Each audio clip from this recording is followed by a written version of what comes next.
खबर छोटी हो या बड़ी मगर बेबाक होगी। हर खबर पर होगी पैनी नजर। आप देख रहे हैं बिजनौर दस्तक। आदाब, नमस्कार। मैं आपके साथ शाफिया अंजुम हाजिर हूँ इस खबर के साथ। खबर नजीबाबाद के जलालाबाद से। मदरसा कासिमुल उलूम में उलेमा का खिताब। उलेमा ने दुनिया को आखिरत की खेती बताया। जलसे को खिताब करते हुए मुफ्ती अफान ने कहा कि आज हम अपने रास्तों से भटक गए हैं, इसलिए ही तमाम परेशानियों में घिरे हैं। उन्होंने अपनी ज़िंदगी को कुरान के मुताबिक गुजारने पर जोर दिया। उन्होंने कहा कि दुनिया में इंसान एक किसान की तरह है। किसान जैसा बोता है वैसा ही काटता है। आज इंसान दुनिया में जैसे करेगा वैसे ही कल क़यामत में काटेगा। उन्होंने अपने बच्चों के नाम अच्छे रखने, जिनके मतलब सही हो, रखने पर जोर दिया। उन्होंने नबी के बताए रास्ते पर चलकर ज़िंदगी गुजारने का आह्वान किया। कारी जहांगीर की निज़ामत में आयोजित जलसे का आगाज़ कारी मेहताब की तिलावत और अशफाक बहराइची की नाते पाक से हुआ। मुफ्ती निज़ामुद्दीन ने दुआ कराई। जलसे में मुफ्ती रियासत, मुफ्ती इसरार, मुफ्ती फ़हीम, कारी शाकिर, कारी वाजिद, हाजी अयूब, हाजी वकील अहमद, मुख्तार अहमद, अब्दुल जब्बार आदि लोग मौजूद रहे। मदरसे के बच्चों की दस्तारबंदी भी की गई। मदरसे के मोहतमिम कारी साबिर ने सभी का शुक्रिया अदा किया। Report doctor Aftab Nomani. ज़ाहिर व बातिन शरीयत व सुन्नत के रंग में रंगा हुआ, उनकी गुफ्तगू ऐसी हो कि उससे इस्लाम की तर्जमानी की झलक महसूस होती हो। उनके मामलात लोगों के साथ ऐसे हों कि दुनिया ये कहने पर मजबूर हो जाए कि हाफिज कुरान ऐसा होता है, आलिम दीन ऐसा होता है। अपने वालिदैन और ख़ानदान के बुजुर्गों और बड़ों के साथ उनका ऐसा तवाज़ुआना बर्ताव हो कि वो अपने किरदार से लोगों के दिलों को जीतने वाले बने, छोटों के साथ शफकत का मामला करने वाले हों, सीधी सच्ची जबान बोलने वाले हों, गुनाहों से और बदआमालियों से और खिलाफ सुन्नत उमूर से कोसों दूर होकर जिंदगी गुजारने वाले हों।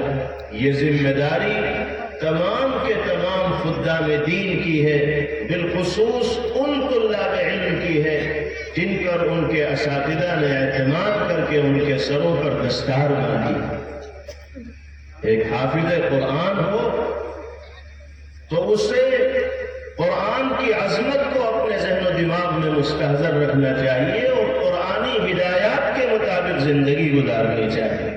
अगर हाफिज़ कुरान और आलिम दीन ही की ज़िंदगी में कुरान और सुन्नत के नुकूश नहीं होंगे तो फिर किस मुसलमान की ज़िंदगी में हम कुरान और सुन्नत के नुकूश तलाश करें।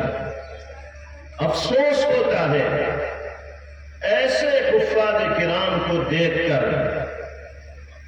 कि जिनके चेहरे से दाढ़ियां गायब हो जाती हैं, जिनके सरों से टोपियां उड़ जाती हैं, जो गैर इस्लामी बाल अपने सरों पर रखने के आदी बन जाते हैं। चाहिए एहसास होना चाहिए और इसकी कदर करनी चाहिए। मदरसों की मजबूती हमारे और आपकी दीनी और ईमानी शनाख्त और पहचान और हमारे और आपके दीनी और ईमानी वजूद और बका के लिए लाजमी हैसियत रखने वाली चीज। यही वजह है कि दुश्मनान इस्लाम की निगाहों में ये दीनी मदारिस और इस्लामी मकातिब कांटों की तरह खटकते हैं, इसलिए कि वो जानते हैं कि जब तक मुसलमान मदरसों से जुड़ा रहेगा, दीनी मराकिज से वाबस्ता रहेगा, अहले इल्म से मुसलमानों का राब्ता और ताल्लुक रहेगा, तो न इनकी गैरत का सौदा किया जा सकता है और न इनकी गर्दन से ईमान का तोप उतारा जा सकता है। की कुर्बानी तो गवारा कर लेगा लेकिन ईमान का सौदा करना बर्दाश्त नहीं करेगा। जो लोग दुनिया के मामूली मालूमी मफादात की खातिर दीन का सौदा करने के लिए तैयार हो रहे हैं, इसका साफ मतलब यह है कि दीन और ईमान की अजमत और अहमियत से उनके कुलूब खाली हैं। वो जानते ही नहीं कि ईमान क्या चीज है। और जब तक हम मदरसों से, मकातिब से, उलमा से और दीनी फिक्र रखने वाले अफराद से जुड़ेंगे नहीं, اس وقت تک ہمیں دین و ایمان کی عظمت و اہمیت کا ادراک و احساس نہیں ہوگا. اور جب مسلمان کے دل میں دین و ایمان کی عظمت و اہمیت پیدا ہو جائے گی تو کوئی بڑی سے بڑی مخالف طاقت اس کے دین کا سودا کرنے میں، ایمان کا سودا کرنے میں کامیاب نہیں ہوگا. موجودہ دور میں سب سے بنیادی ضرورت اور سب سے اہم فریضہ ہم سب کا مشترکہ یہ ہے کہ ہم اپنی نسلوں کی وہ پیچھے بھاگ رہا ہے، یہ آگے جا رہے ہیں، ان کو اسی میں مزہ آ رہا ہے کہ ہم نے اس کی چڑ کو اپنی زبان سے ادا کر دیا اور اس کو مشتعل کر دیا.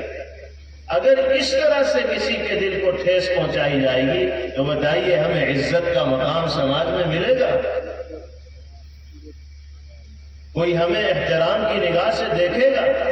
ہم نے جس کو ان الفاظ اور جملوں کے ذریعے مخاطب کیا جس کو وہ اپنے لیے پسند نہیں کرتا، تو یہ چیز اس کے دل پر تیر سے زیادہ اثر کرنے والی ہوگی اور ٹھیس پہنچانے والی. اللہ تعالی ہمیں اپنی ذمہ داریوں کو سمجھنے کی اور صحیح طور پر انجام دینے کی توفیق عطا فرمائے. آخری چیز حضرت نے ارشاد فرمائی، لوگوں کے دلوں میں اگر جگہ بنانا چاہتے ہو اور دنیاوی اور اخروی سعادتوں کو اپنا مقدر بنانا چاہتے ہو تو اپنے بھائیوں کے لیے مجلس میں کشادگی پیدا کرنے والے بنو.